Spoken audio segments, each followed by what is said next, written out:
It's the idea of adding a layer of functionality and utility onto existing TV content. So for example, it's the idea of brands and broadcasters adding, say, social networking functionality or a gaming function or e-commerce directly onto TV content, but using people's mobile phones or tablets. So we're seeing big brands already getting into on this kind of augmented content functionality and starting to really add value to the experience of watching ads and watching TV programming.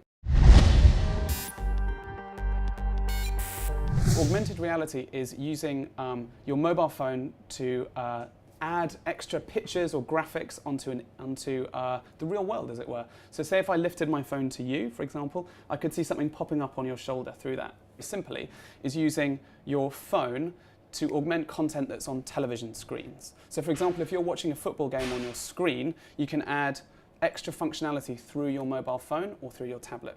So augmented reality is about augmenting the real world around us, and augmented content is about augmenting stuff that's on screens, on TV or on laptops. Generally, stories have been quite linear. So for example, if you're watching a film on TV, you kind of just sort of start it and then you watch it all the way through. But what augmented content can add is so much more richer content on top of that. So for example, say the BBC was doing a documentary about the Afghan war.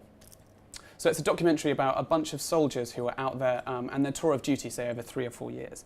Now, augmented content could add lots of new and interesting stuff on top of that. You could have Time magazine, which gave the history of Afghanistan, how the conflict started, a bit more about the soldiers themselves. The real opportunities for people with augmented content to add more information, more utility, and more kind of functionality to a linear existing bit of TV content.